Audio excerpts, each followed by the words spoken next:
What is going on, guys? Welcome back to the MG YouTube channel. I'm your host, Malachi Greb, CEO of Lead Automation Lead Properties and investor in Tesla. So, this is a Tesla video. It's not an FSD video. However, we are in FSD right now, version 14.2.2.4, just so you know. So you'll see, like, basically the car just driving itself and all that good stuff. But I had kind of an epiphany last night while I was watching, like, this 3-hour-long podcast with Elon Musk. And it's about digital Optimus. Whenever I started hearing the term digital Optimus, I was kind of thinking like it was like stupid. I was like, what is a digital Optimus gonna do? What is it gonna be, a simulated version of Optimus? I didn't really grasp the concept of what this digital Optimus is. And it came to me last night exactly what digital Optimus is. And really, the digital Optimus, I really think they should have used a different term, because it really doesn't have much to do with Optimus itself, as it is just another word, right? So don't think about digital Optimus as the Optimus Robot and then just like a digital form of Optimus Robot, because it's not that. What it is, it's actually part of Tesla's program Macro Hard, which they're basically building out a massive data center or whatever. It is Tesla, right? Oh man, don't let me get this confused, guys. Okay, I might be wrong. If it's not Tesla, it could be Space, or it could be XAI, which is now owned by SpaceX. But it's digital Optimus, so I think it is Tesla, because Optimus is with Tesla. It's hot. So basically, the premise of what they're doing is they're essentially creating a emulator that acts like a human. What does that mean? Well, I'll break it down in an example. Let's say, for instance, you go and you are doing some work on a computer, right? You have to go, click, open up Word documents, go over here, click, type some things out, go over there, click, do some things, right? And you're going on to Chrome, then you're going to a website and all that good stuff.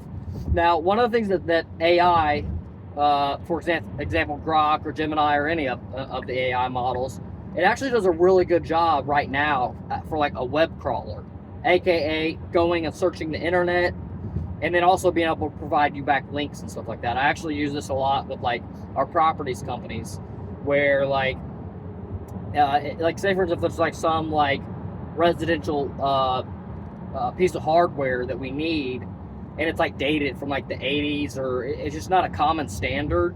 And or if you don't know this about like residential houses, there's different sizes of different things, right? So like when it comes to like plumbing, you have PVC, CPVC, PEX, all these different things. Well, something like PVC is not the same size as CPVC. So if you have 3/4 of one and 3/4 of the other, they're not the actual same measurement. So with that being said, there's a lot of other stuff inside properties like that are they either are a conversion piece and or it's just like an antiquated thing. It's something they used back in the 1970s and they don't use it today, and now it's an extremely hard item to get a hold of. And or there's things that are proprietary, like there's gas lines. I'm getting off into a side tangent. Point being is, you can go to these AI models and you can have it basically research and not only get the proper part with the proper specifications, but you can have it provide you back the links. There's even some things that are like super simple. Like I'll type in like 90-degree elbow in like Menard's app, and it shows me like 50 different things. It's not what I want. I want a 90-degree elbow. Well, so a lot of times I just go to Grok. If I look and like I scroll a couple times and I don't see what I need, boom, Grok, go find me this thing at Menard's. Boom, provides me the link. I click the link, I go buy. You know what I mean? So this saves a bunch of time, especially when you're doing a project that has a bunch of different parts and stuff like that. Which, by the way, if you're doing property renovations, I advise that you do a lot of the procurement things yourself, because it opens up a door for people to be fraudulent. I personally haven't had that issue yet, but I've seen people do it, and I've experienced other people doing it and stuff like that. So just like be careful. But point being is, so I handle a lot of the procurement process for different materials and stuff like that. Plus, I'm really good at calculating them due to my engineering background.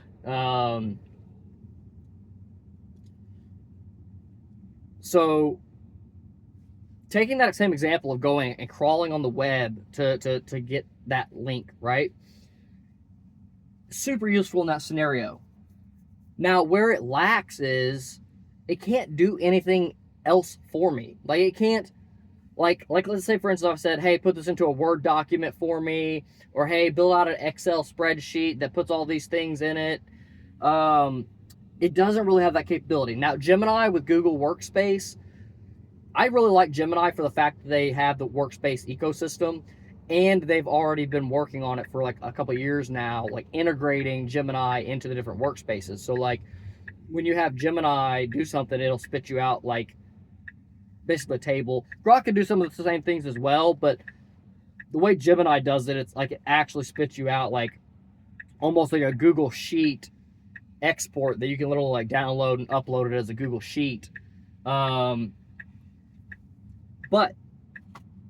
that's one layer of what its capability is, and it's also a layer of where its limitation of its capability is. So basically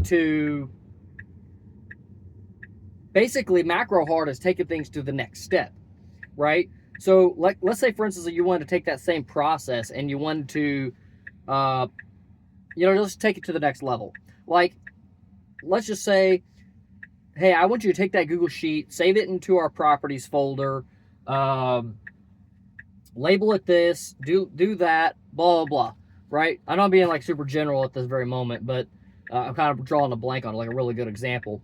But point being is, it would actually be able to not only generate that Google Sheet, it'd be able to save that Google Sheet as a not necessarily a link, but everything in Google is actually links, really. Save it into the exact drive folder that you want to save it into. I hate you stupid people, dude. Dude, you know how to fucking go around, you fucking crackheads?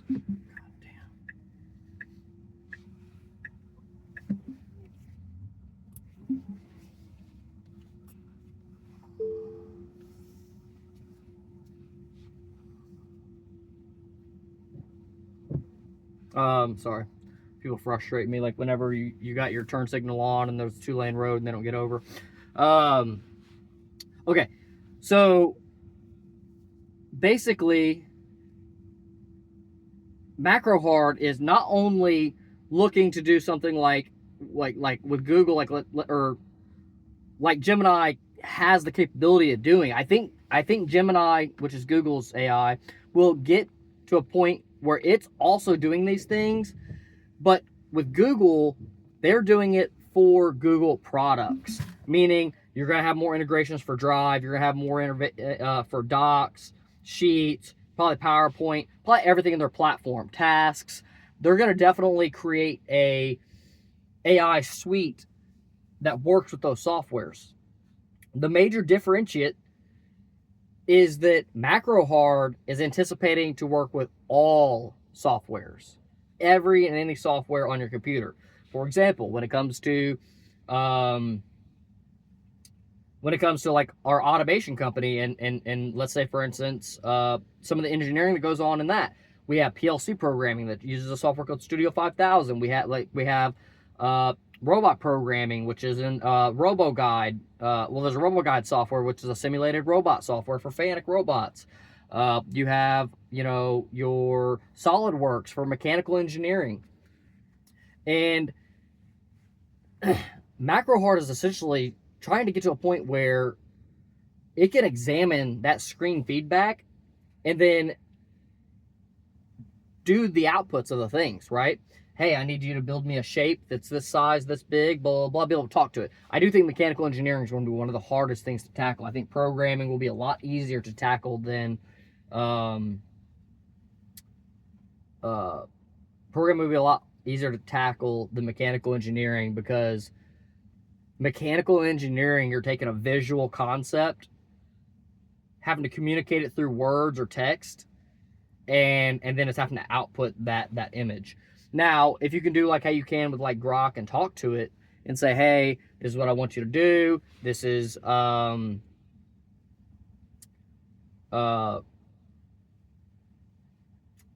what I want you to do. Hey, I need more contour here. Hey, I need you to round these corners there.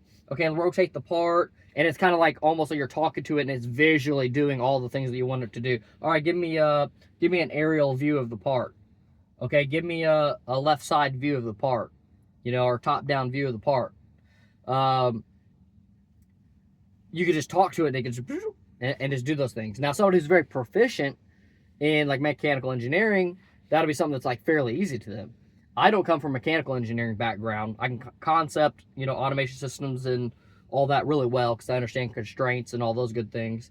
But I actually come from more of like the programming, PLC, robot, electrical engineering. That's more of my background. So when it comes to operating the mechanical engineering software, it's one engineering gap that I have, that if I could do mechanical engineering, I could literally design entire robotic systems myself and need no other engineer.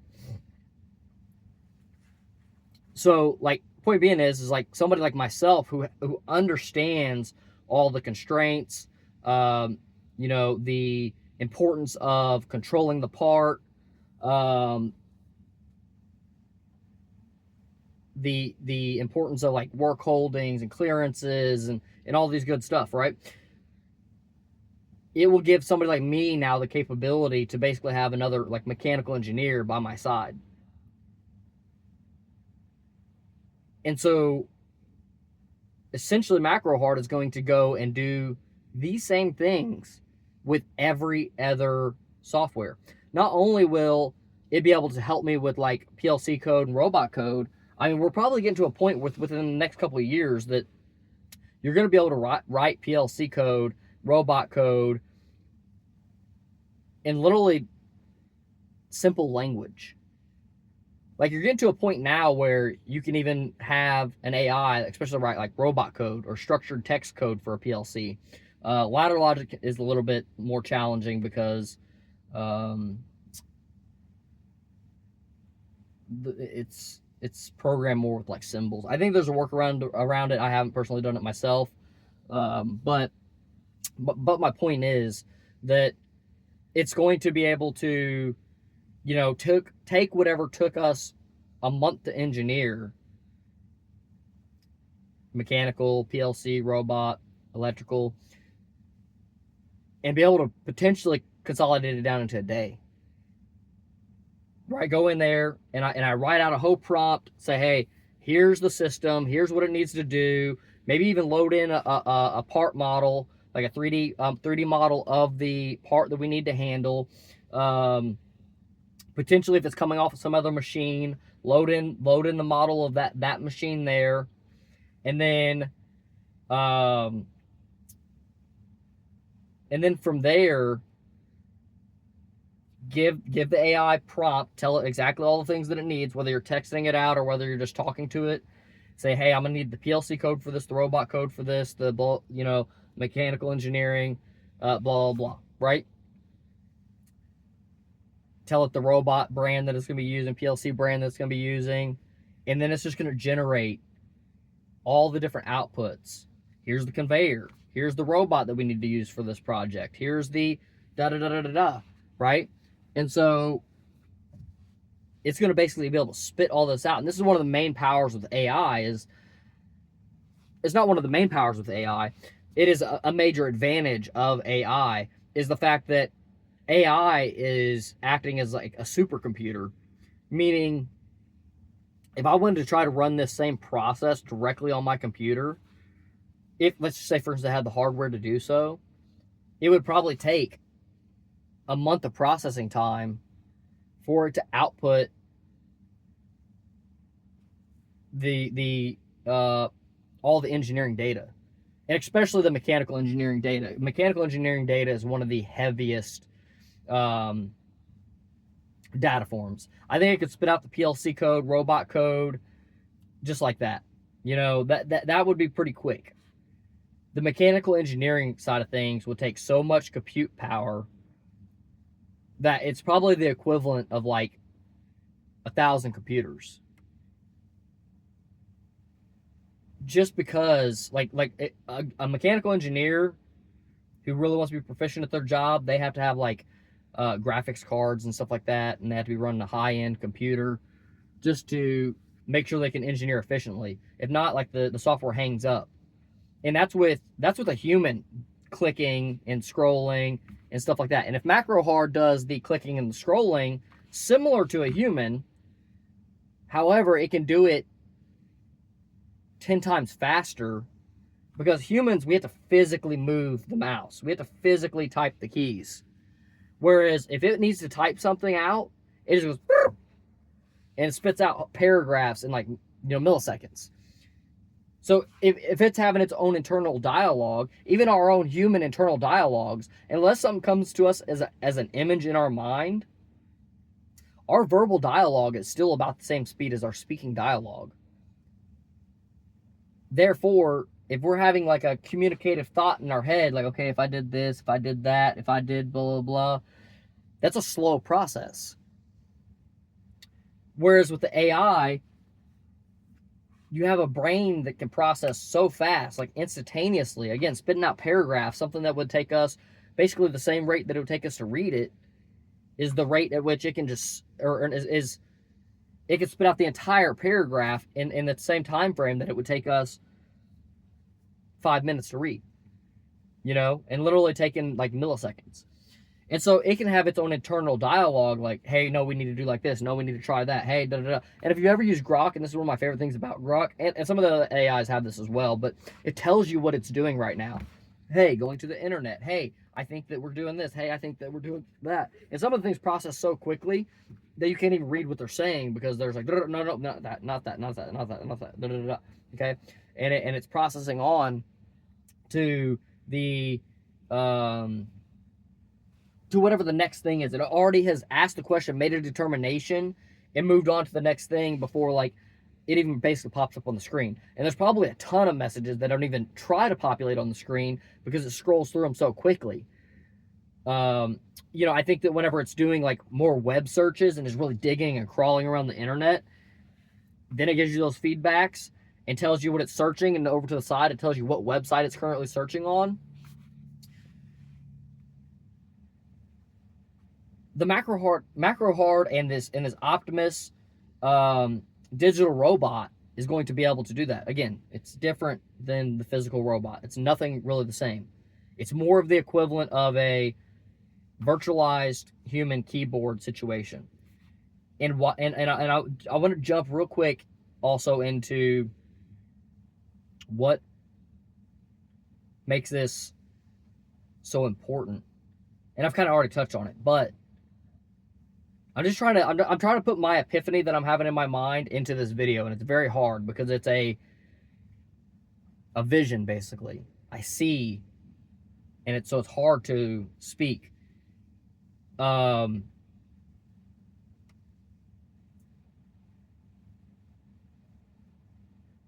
Hard is essentially going to give you the capability to operate any software at ridiculous speeds.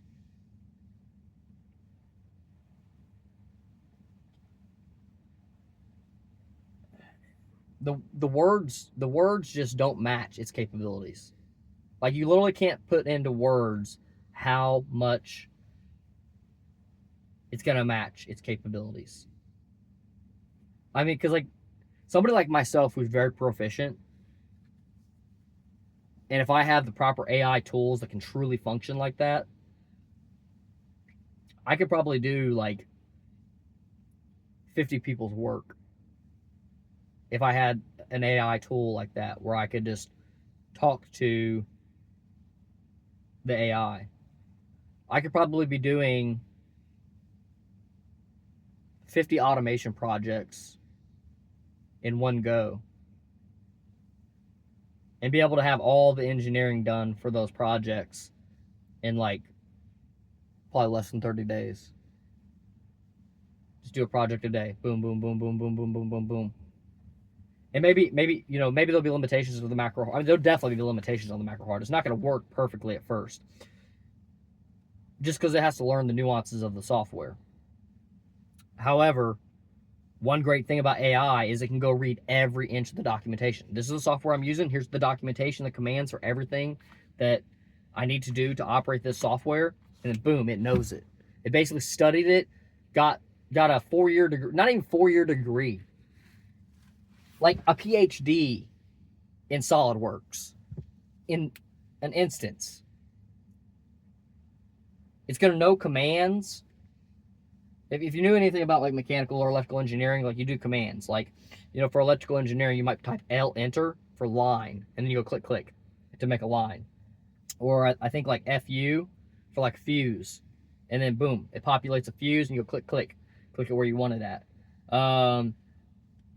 And so that same click, typing in those letters and stuff like that, it's going to be able to do all that stuff instantaneously. That's not what I'm getting at.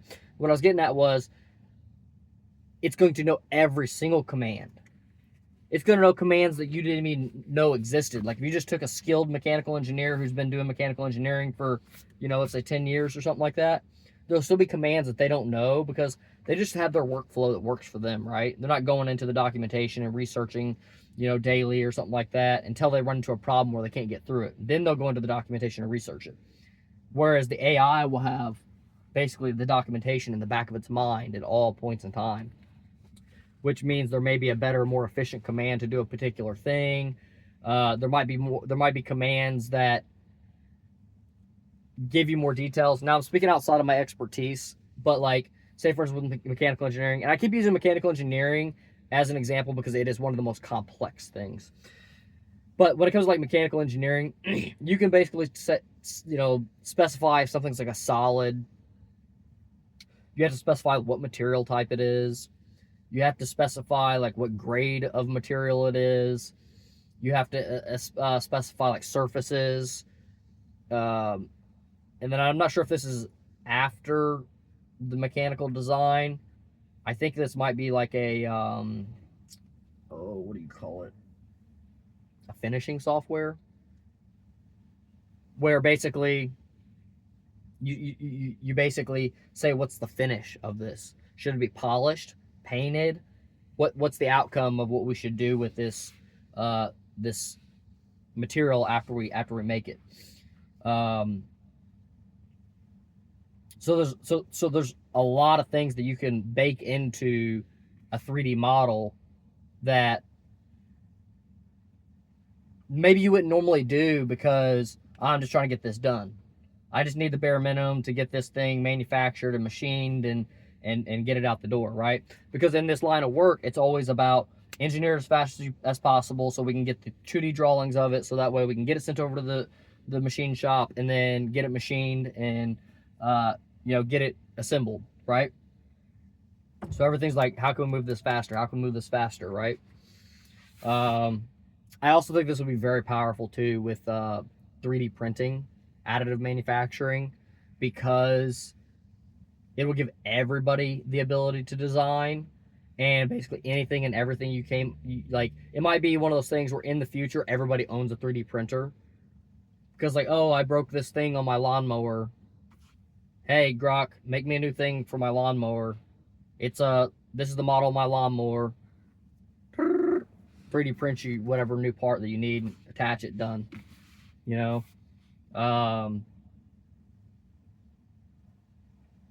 We might get into a realm of additive manufacturing being a huge thing. Especially, this might be a business I have to start, which I think there's already some versions of this. It's just a matter if they're executing it right. But it's basically to create a website where somebody could talk to an AI, design the part for them, 3D print the part for them, and then ship it to them. I don't know.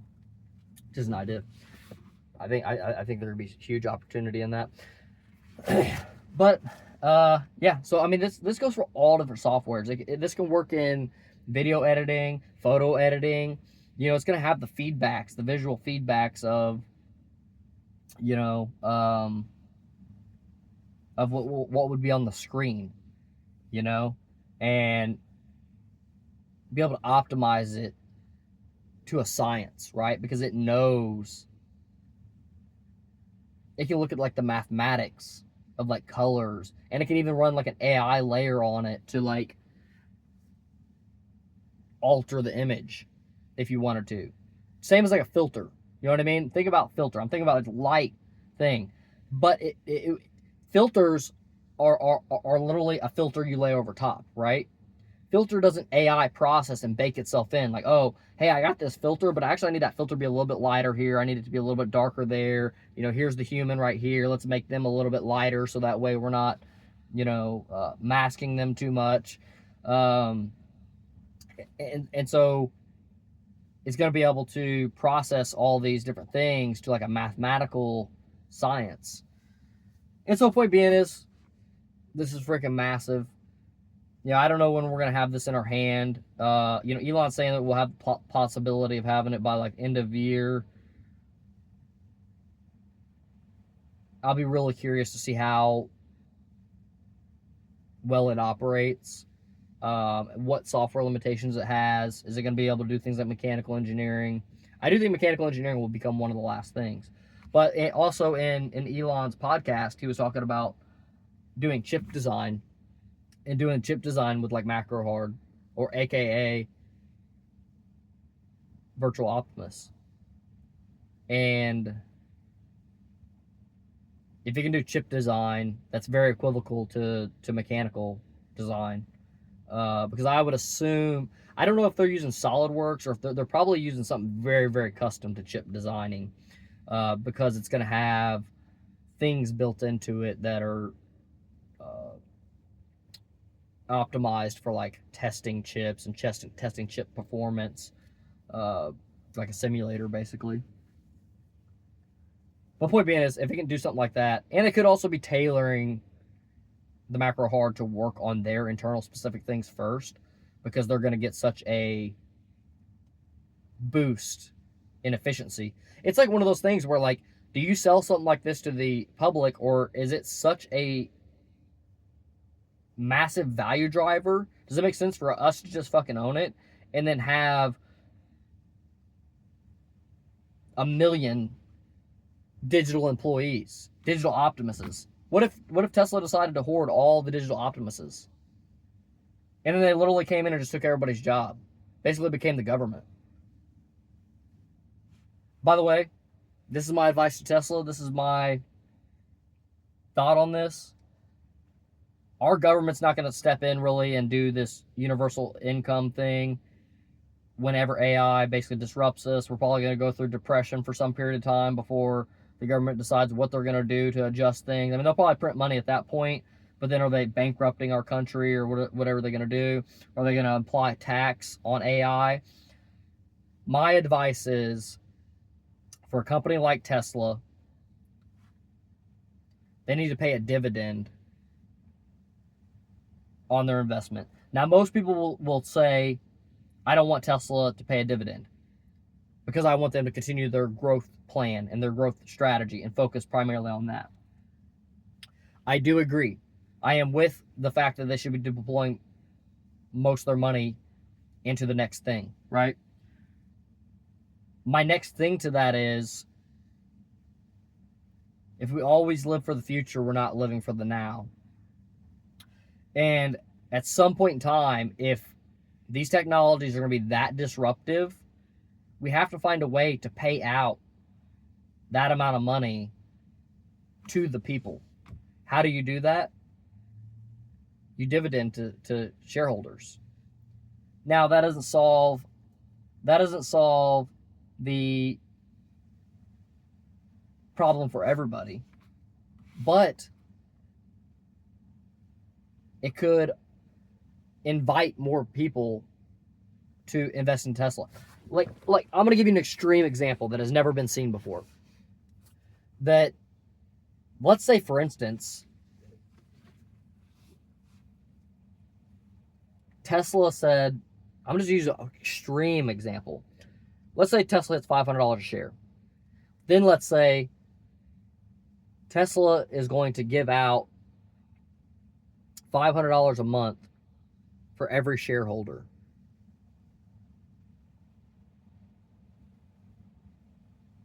And so now it's people's choice on a monthly basis. Do they want to put their money back into the stock and then get another $500 next month?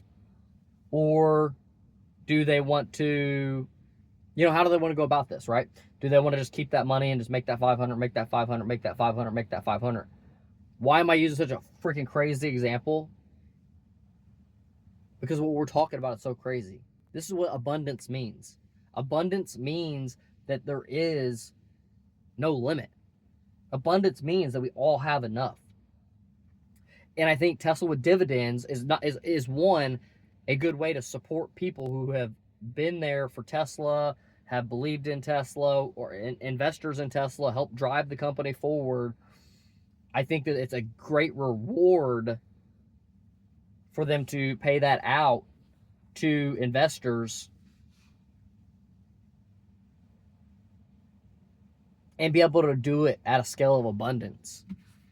Like let's say, for instance, if we said, let's just say we did like this: robotaxis, Optimus Robot, virtual Optimus, and now we've basically conquered everything, right? The only thing that we haven't really conquered is like aerial flight, which SpaceX is doing.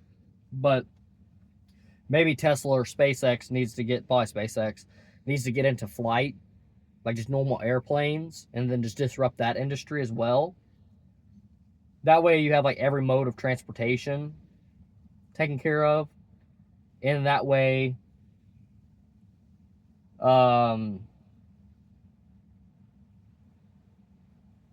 you're going to be at the stage of abundance or I don't want to say abundance, of resources that literally everything's covered. Like we're literally to a point where there are no limitations, right? The biggest thing is we have to get through the transition period. At some point in time, everything can just be free to some degree. I think that there needs to be some metric of like paying for things that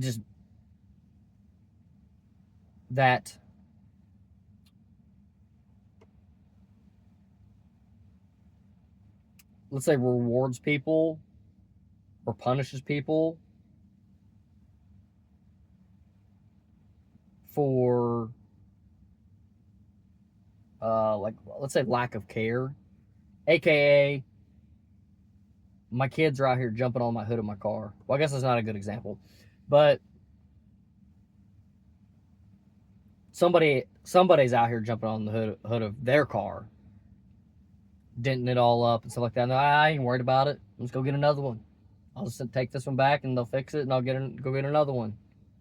You know what I mean? So that person like that's damaging their vehicles or damaging whatever their thing is, right? It's all basically free, but everything's on a scale of like, okay, if you're out here just destroying things, then I don't want to go to a star system, but you could have like a star system and say, hey, well, if you're on this star system, which is like similar to credit almost, we're not going to let you get that thing because you don't take care of shit.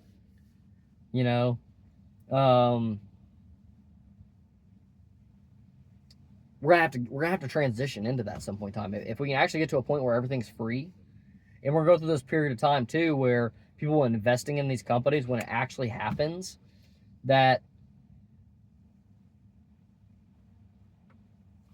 in that phase of time, some people will become so ridiculously wealthy that it'll like completely separate. I mean, this is probably bigger than like owning Amazon whenever it opened to today's date. Like $10 is worth like $1 million today. Like it's gonna be that type of difference of investment, if not more. And so, yeah, I don't know. This is just crazy. I wanted to make this video talk about macro hard. I haven't really personally heard anybody really explain Digital Optimus. And maybe I can make it like a more concise video on this topic. and break down a little bit more of break it down in more of a concise video, maybe more details, examples, something like that. But hopefully this helped you understand.